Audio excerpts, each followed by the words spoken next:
நான் இருக்கிறேன் என்பதை உணர வேண்டும் என்பதற்காகத்தான் உன்னை சோதிக்கிறேன். உன்னோட எந்த கோபத்திலையும் அல்ல என்பது குர்ஆனும் சுன்னாவும் எங்களுக்கு சொல்லக்கூடிய மிகப்பெரிய செய்தி. உணர்றம் இல்ல, ஒழுக்கமான வாழ்க்கை அல்லாஹு தாலா தந்திருப்பான். சுப்ஹானல்லாஹ். அல்லாஹு தாலா நம்மளுக்கு தெரியாமலேயே மார்க்க உரைகளை கேட்க, குர்ஆனை ஓத, மார்க்கத்தை படிக்க எத்தனையோ பேருக்கு பெரும் சிரமமாக இருக்கக்கூடிய இந்த நிகழ்வுகளை அல்லாஹ் ஈஸியாக்கி வச்சுக்கிறான். எங்கட உள்ளங்கள்ல அல்லாஹு தாலா இலகாக்கி வச்சுக்கிறான். ஒரு நம்ம போய் கேட்கலாம். இலகு சொல்றது இலகுவாக கிடைப்பதை சொல்லல, எங்களுக்கு வர்றதுல உள்ளத்துல பெரிய பாரம் இல்லை. ஒரு பயானுக்கு போய் இருப்போம், ஒரு செய்தியை படிப்போம், கொஞ்சம் குர்ஆனை ஓதுவோம், அல்லது ஒரு செய்தியை கேட்போம், இடத்துல எங்களுக்கு அல்லாஹ் உள்ளத்துல பாரம் தரல அப்படின்னு ஒரு பெரிய ஒரு ஞாபகம் செஞ்சுக்கிறான் அல்லாஹு தாலா.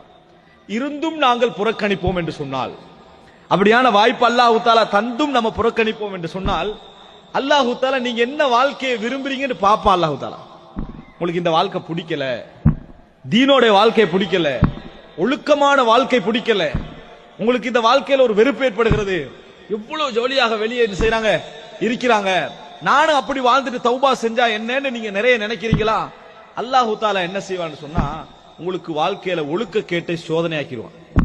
உங்களுக்கு ஒழுக்க கேட்ட சோதனை ஆக்கிடுவான். உங்களோட வாழ்க்கையுடைய சீரழிவை உங்களுக்கு சோதனை ஆக்கிடுவான். காரணம் என்ன? ஒழுக்க கேடு என்பது ஒழுக்க கேட்டிலே இருப்பவனுக்கு பெரிய ஒரு செய்தி மாதிரி விளங்கும். ஏன்டா எல்லைகள் இல்லை, எதுவும் இல்லை, எப்படியும் வாழலாம் என்பவனுக்கு பெரிய ஒரு செய்தி மாதிரி விளங்கும். ஆனா நீங்கள் ஈமானோடு வாழ்கிற நேரத்தில் உங்களுக்கு அது பெரிய செய்தி அல்ல, பாரமாகத்தான் இருக்கும்.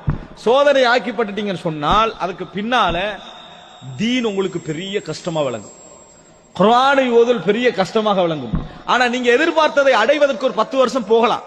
நீங்க கேடு கட்டவராக நாம் மாறுவதற்கு டைம் எடுக்கலாம். ஆனால் அதுக்கு பின்னால தீன் பக்கம் திரும்புவது இருக்கிறே பெரிய கஷ்டமாக விளங்கும். அப்பதான் உங்களுக்கு விளங்கும் குடும்ப வாழ்க்கை என்றால் என்ன, நிம்மதி என்றால் என்ன, சந்தோஷம் என்றால் என்ன என்பதை நம்ம உணர்வோம்.